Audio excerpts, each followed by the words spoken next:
여호와를 찬양하라. 나의 생전에 여호와를 찬양하며 나의 평생에 내 하나님을 찬송할지로다.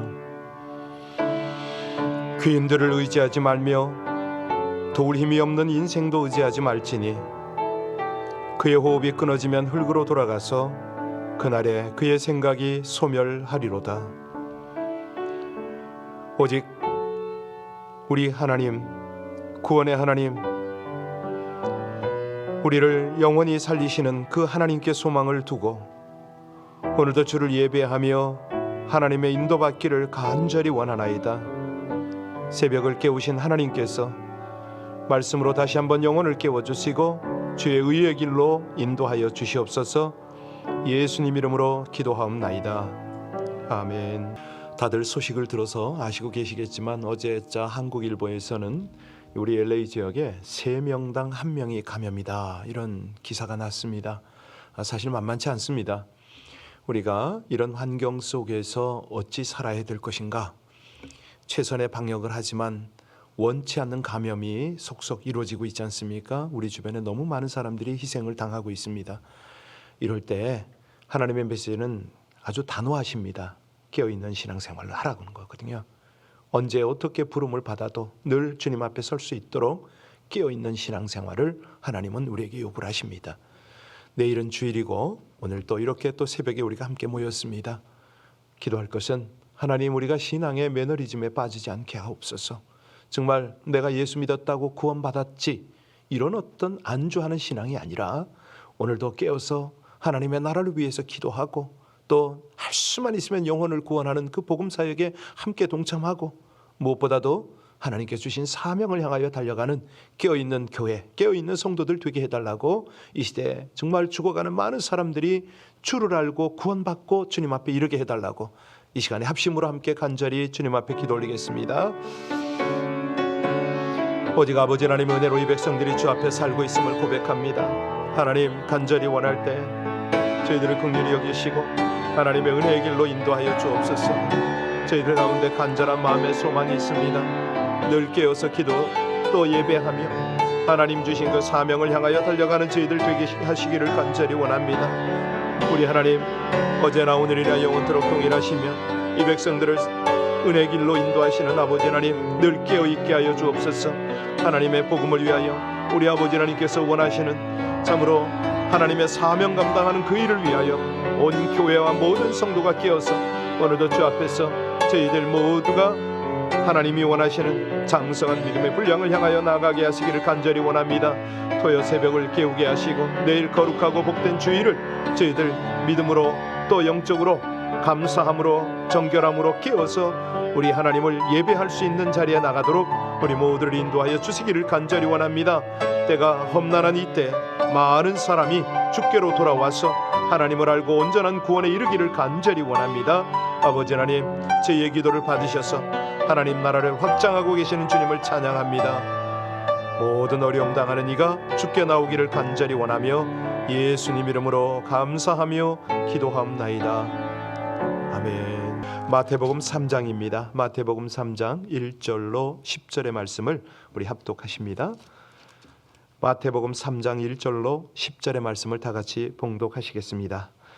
그때에 세례 요한이 이르러 유대 광야에서 전파하여 말하되 회개하라, 천국이 가까웠느라 하였느니 이는 선지자 이사야를 통하여 말씀하신 자라. 일러스되 광야에 외치는 자의 소리가 있어 이르되 너희는 주의 길을 준비하라, 그가 오실 길을 곧게 하라 하였느니라.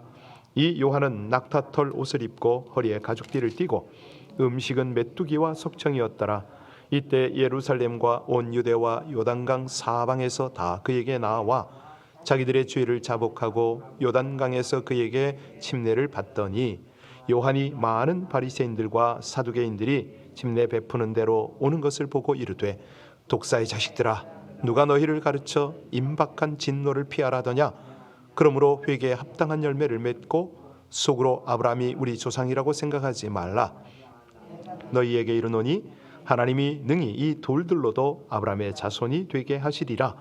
이미 도끼가 나무 뿌리에 놓였으니 좋은 열매를 맺지 아니하는 나무마다 찍혀 불에 던지리라. 아멘. 이 요한이 활동하던 때가 바로 중간기를 건넌 때잖아요. 그래서 요한이 어떻게 지금 하나님 앞에 등장을 하는가, 어떻게 쓰임을 받는가, 배경을 잠깐 우린 나누고 넘어가는 것이 필요합니다.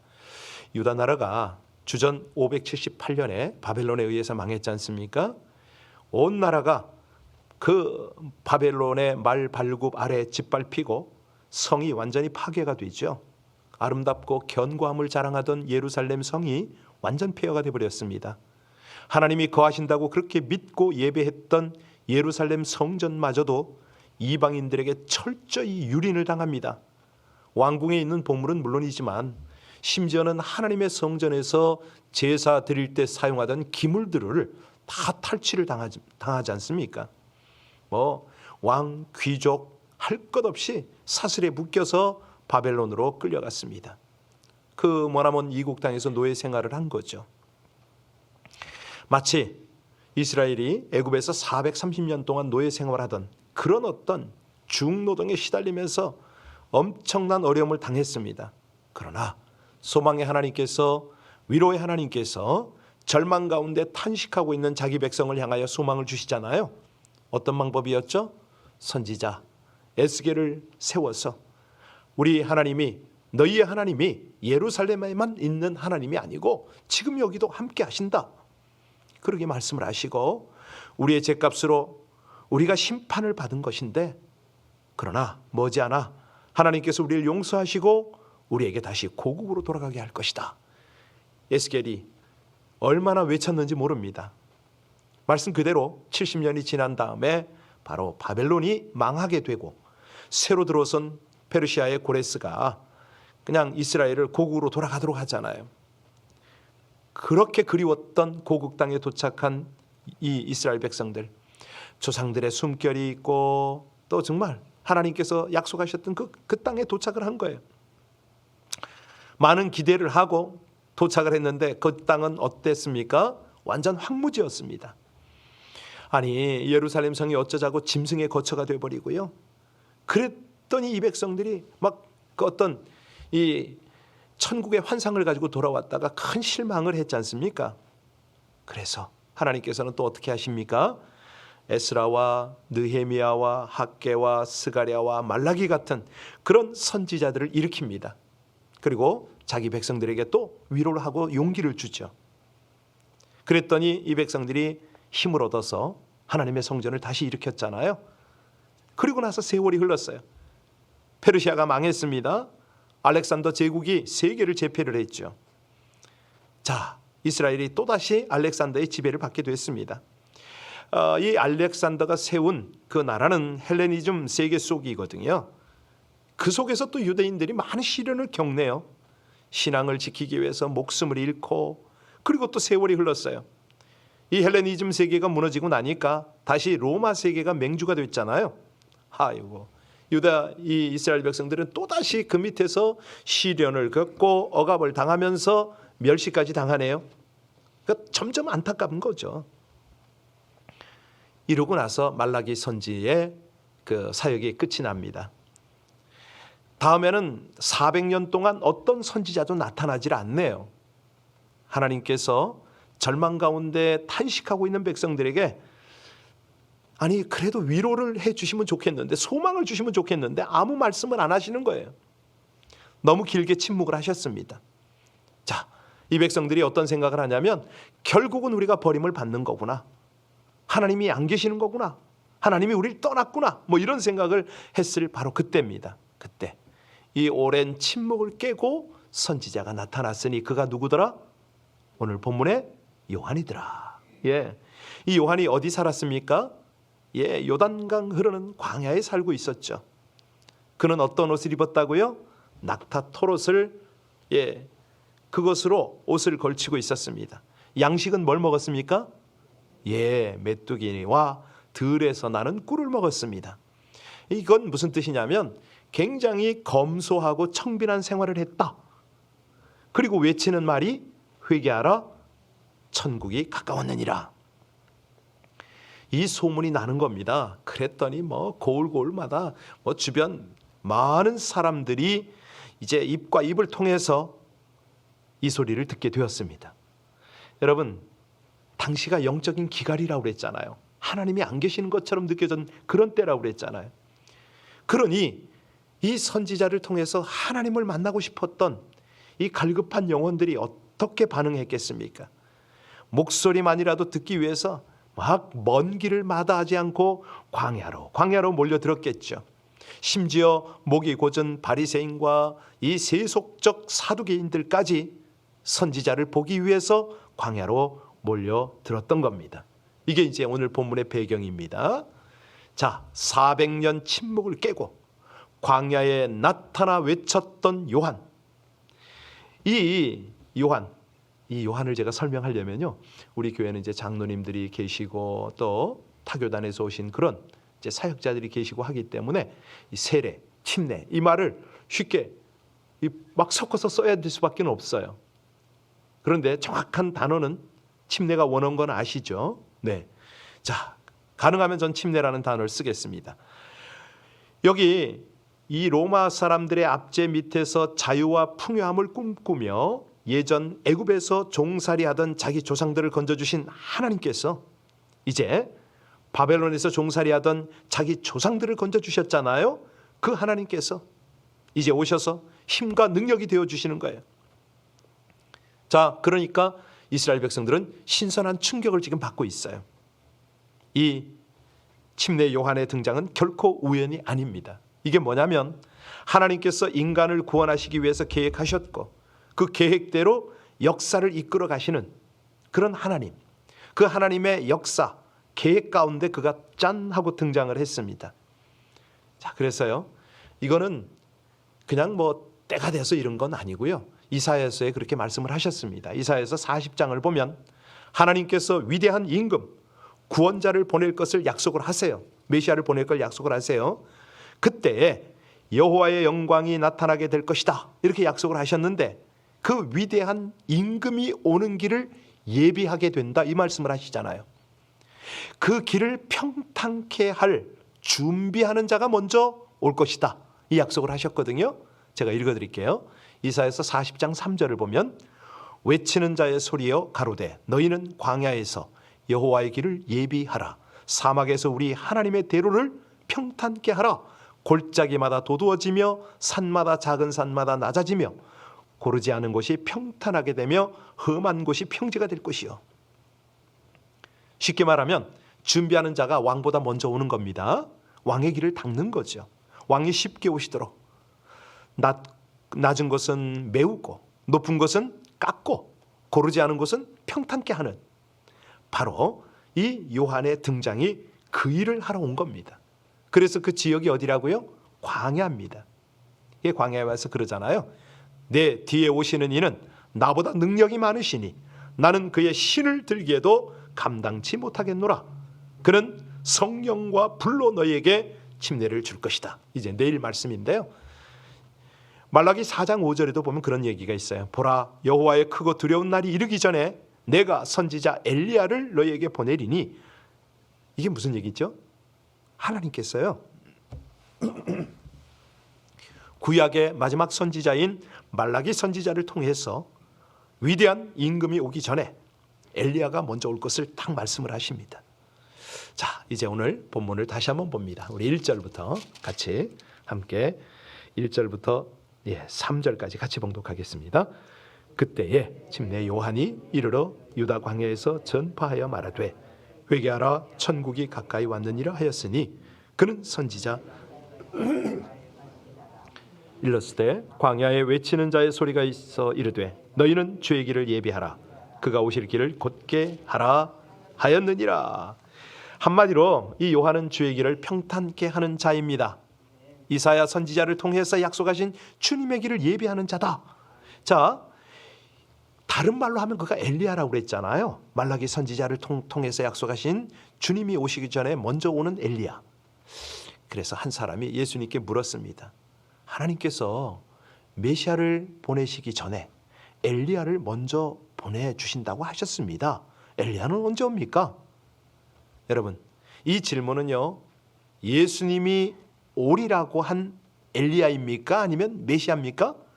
당신이 메시아라면 먼저 오리라고 한 엘리야는 누구냐? 이렇게 묻는 거잖아요. 이 질문에 대해서 주님께서 뭐라고 말씀하셨습니까? 엘리야가 과연 먼저 와서 모든 일을 회복하리라. 내가 너희에게 말하노니 엘리야가 이미 왔으되 사람들이 알지 못하고 임의로 대우하였도다. 이 말씀을 하셨어요. 정확하게 우리 예수님은요, 요한을 엘리야라고 말씀하신 거죠. 우리 하나님께서 세상 모든 사람들을 죄에서 구원하고 영원한 생명 주실 계획을 세우셨잖아요. 자, 그러면 이 요한은 뭐냐? 주님의 구원의 계획표대로 주님 오시기 전에 먼저 와서 예비하는 자로 그렇게 보냄을 받았습니다. 여러분, 이때요, 이때 이제 지금부터 우리의 마음을 한번 점검해 볼 필요가 있습니다. 귀한 분이 오실 때 우리는 어떻게 준비하고 맞이합니까? 아니, 외지에 나가 있던 자녀가 돌아와도 우리가 집안 청소하고 뭐 분주하고 난립니다. 그죠? 그런데 왕 중의 왕입니다. 이 세상에서 죽음 넘어 영원한 세상까지 다스리는 위대한 임금입니다. 영원부터 영원까지 통치하시는 그런 영원하신 임금이 오는데 어떻게 준비해야 됩니까? 세상의 왕은요, 진짜 화려한 의전 행사를 갖고 화려한 만찬 잘 꾸며진 영빈관에 모십니다. 저희가 중국에 있을 때 김영삼 대통령이 왔어요. 그때는 수교가 이제 막 되는 때니까 한국 사람이 없었던 거예요. 어떻게 알았는지 우리 집에 애들까지 다 동원을 하더라고요. 난리가 아니었어요. 그런데 세상 임금이 한 사람 나타나도 이 정도인데, 영적인 임금입니다. 영원한 임금입니다. 그런 왕을 모시는데 이 왕을 어디에 모시느냐? 어디에 모십니까? 광야 같은 우리 마음에 모시는 거예요. 이게 핵심입니다. 오늘 본문에. 네, 너희 마음이 어떤 상태인지 아느냐? 광야다, 광야. 그 광야 같은 데에 왕을 모셔야 된다는 거예요. 광야 같은 마음을 이제 깎고 메우고 평탄케 해서 그곳에 왕을 모셔라, 이 말이거든요. 그래서 요한의 첫 마디가 뭐였죠? 회개하라. 그렇습니다. 세상의 왕은 겉만 훑어보고 돌아갑니다. 그런데 영원한 왕, 영원의 왕은 어디를 훑어보고 가요? 어디를 훑어보세요? 그렇습니다. 마음이죠. 영혼을 훑어보는 거죠. 왜? 우리를 영원히 다스리실 분이기 때문에 그렇다는 거예요. 그러니까 왕을 모시기 위해서 먼저 해야 되는 게 우리 마음을 점검하고 정결하게 하는 거죠. 깨끗하게 하는 거죠. 이것입니다. 거룩한 나라에 사시는 영원한 왕 예수께서는 마음이 청결한 자에게, 마음이 깨끗한 자에게, 마음이 온유한 자에게 함께 하시는 줄로 믿습니다. 이게 이제 잠시 후에 우리가 보게 될 마태복음 5장의 8복 아닙니까? 자, 요한이 요단강에서 침례를 베풀었습니다. 이 침례는 뭐죠? 회개의 침례입니다. 우리 몸이 더러워졌을 때에 몸을 물로 씻는 것처럼 우리 마음과 영혼을 물로 씻어서 정결하게 하는 예식이죠. 그래서 많은 사람들이 자신의 죄와 허물을 회개하고 여기서 이제 완전히 물속에 잠기잖아요. 그걸 깨끗하고 정결케 한 거죠. 참 감사한 게 이게 이제 성경이거든요. 참고로 말씀드릴게요. 선교지에 오면 장로계 출신 선교사들이 세례를 줄 것 같은데 아니에요. 다 침례를 줍니다. 성경적으로 다 해요. 아주 참 귀한 거죠. 자, 중요한 거는 요한이 외칩니다. 뭐라고 외쳤느냐? 회개에 합당한 열매를 맺으라. 무슨 얘기죠? 진정한 회개가 뭔지 알아라, 이 말씀 아닙니까? 회개란 뭐냐면 입으로 잘못을 고백하는 것이 아닙니다. 사람들은요, 내가 회개했다 그러면 그냥 하나님 잘못했어요, 입으로 고백하는 것이 회개인 줄 아는데 아니에요. 그러면 가슴을 치고 통회하는 게 회개냐? 아닙니다. 진정한 회개는 뭐죠? 입으로 잘못을 고백할 뿐만 아니라 가슴 치고 통회할 뿐만 아니라 회개의 합당한 열매를 맺는 것이죠. 회개란 그 원어의 뜻이 뭐냐면요, 참회한다, 뉘우친다, 이런 뜻이 아닙니다. 회개의 원어의 뜻은 뒤로 돌아간다, 생각을 바꾼다, 이런 뜻이 거기 포함되어 있는 거예요. 그러니까 진정한 회개란 뭐냐? 생각을 바꾸는 거고 행동을 바꾸는 것이죠. 이게 성경적인 회개입니다. 지금까지 나를 위해서 살았고, 나의 만족을 위해서 살았고, 나의 영광을 위해서 살았고, 세상 썩어질 것을 위해서 살았는데 생각을 확 바꿔서 완전히 행동을 바꿔서 이제는 나를 지으신 하나님을 위해서 살고, 하나님의 영광을 위해서 살고, 하나님의 선하신 뜻을 위해서 살고, 썩어질 세상 것에서 이제는 영원하고 신령한 하나님 나라를 위해서 살아가는 거다 이거죠. 여러분, 이거 오늘 본문을 통해서 우리가 분명히 해야 될 것입니다. 자, 5절부터 7절까지를 다시 한번 보겠습니다. 같이 있습니다. 5절부터 7절입니다. 이때에 예루살렘과 온 유대와 요단강 사방에서 다 그에게 나와 자기들의 죄를 자복하고 요단강에서 그에게 집례를 받더니 요한이 많은 바리새인들과 사두개인들이 세례 베푸는 데로 오는 것을 보고 이르되, 독사의 자식들아, 누가 너희를 가르쳐 임박한 진노를 피하라 하더냐. 그렇습니다. 우리 예수님께서 이 땅에 오셨잖아요. 영광의 자리 내어놓고 인간 몸 입고 인간 땅에 오셨습니다. 자, 그런데 이분을 누가 영접할 수 있느냐? 진심으로 영접할 수 있는 사람의 자격이 있죠. 그런 사람의 특징은 뭐냐면 자기 교만, 허물, 죄악을 고백하고 씻음을 받고 정결하게 된 자입니다. 그럴 때 주님을 영접할 수가 있는 거죠. 가끔 보면은 그럴 때가 있습니다. 내가 예수님을 영접했고 나는 구원의 확신이 있습니다. 그래서 천국 갑니다. 맞을까요? 참 그거 점검해야 됩니다. 진심으로 저분이 예수를 주로 영접했는지, 아니 예수가 그 안에 어떻게 영접이 되시는지. 그렇잖아요? 그냥 입으로만 하는 영접, 굉장히 우리가 조심해야 됩니다. 사실은요, 오늘 본문을 통해서 우리에게 하나님은 분명히 진단하십니다. 네가 진정 회개했느냐? 그러면 내가 너와 함께 하지. 이제 이렇게 예화를 한번 들어볼게요. 아주 못된 짓을 하는 한 사람이 재판을 받게 된 거예요. 변호사를 샀어요. 변호사가 얼마나 변론을 잘해주는지. 분명히 이 사람 유죄 판결을 받아야 되는데 무죄로 나왔어요. 얼마나 감사합니까? 변호사에게 돈도 많이 줬겠지만 몇 번이고 고맙다고 했어요. 오랜 시간이 지났어요. 이 사람이 다시 한 건 걸려가지고 재판을 받게 됐네요. 근데 재판정에 딱 서니까 판사가 얼마나 얼굴이 익는 사람인지 모르겠어요. 자세히 살펴보니까 옛날 자신의 죄를 변론해 주던 훌륭한 변호사인 거예요. 그런데 마침 판사도 이 사람을 알아본 거죠. 그리고 판결을 했습니다. 당신이 오래전에 죄를 지었지만 내가 용서해 주었습니다. 그런데 아직까지도 죄악 가운데 살고 있습니까? 당신은 정상을 참작할 여지가 없습니다. 감옥 안에서 제대로 반성하십시오. 유죄를 선고합니다. 이거거든요. 우리 주님께서 2000년 전에 우리를 위한 구원자로 오셨어요. 그런데 이제 다시 오실 때는 어떤 분으로 오세요? 심판주로 오십니다. 그러면 이 심판주 앞에 우리는 어떻게 서야 되느냐? 누가 이 하나님의 무서운 진노를 피할 수 있겠습니까? 요즘 같으면요, 살아도 사는 게 아니더라고요. 날마다 이 코로나 바이러스 때문에 죽어가는 분들의 이야기를 듣게 되는데 의사가 못 만나게 하니까 그냥 가끔 어쩌다 한 번씩, 며칠에 한 번씩 가족에게 전화를 하는데 지금 호흡을 100% 산소를 유지하고 있습니다. 심장이 멈췄습니다. 이래 버리니까 대책이 안 쓰는 거예요.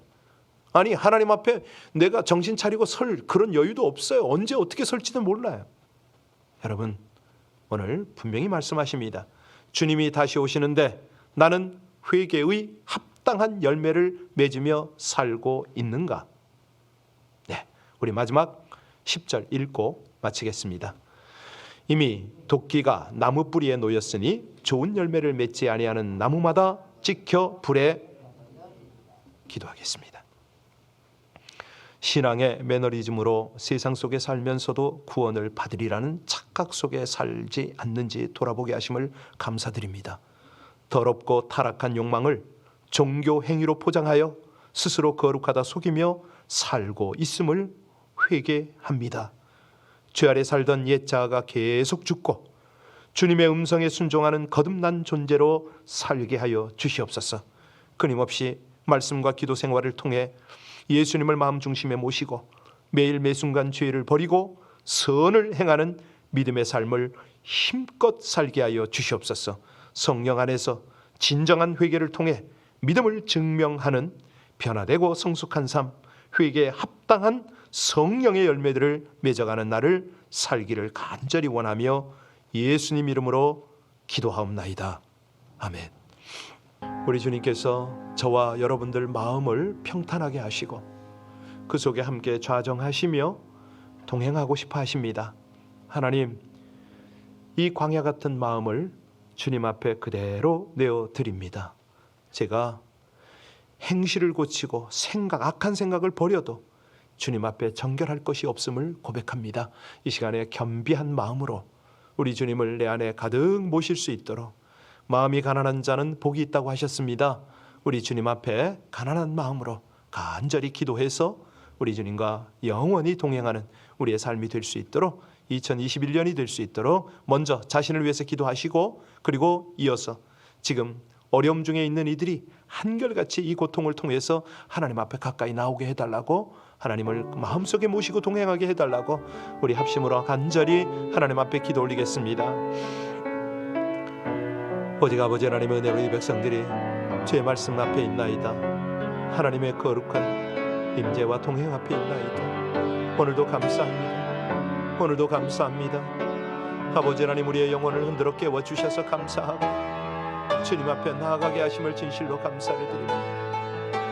존귀와 영광을 받으시기에 합당하신 나의 아버지 하나님, 우리 하나님의 거룩한 은혜, 하나님의 인도, 아버지 하나님의 은혜의 역사가 사랑하는 주의 백성들을 온전히 주장하여 주실 줄 믿습니다.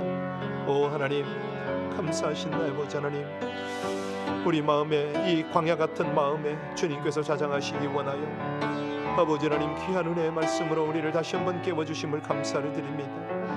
하나님, 돌아볼수록 이 강팍함이 우리 하나님을 모시기에는 너무나 거칠고 아버지 하나님 온전치 못함을 자백합니다. 주여 긍휼히 여기시고 하나님의 은혜 가운데 이 백성들을 선하게, 오직 아버지 하나님 은혜로 저희들을 주장하여 주시기를 간절히 원합니다. 하나님, 은혜를 받고 주 앞에 드려지는 저희들 되게 하여 주시옵소서. 하나님 감사합니다. 주님 찬양합니다.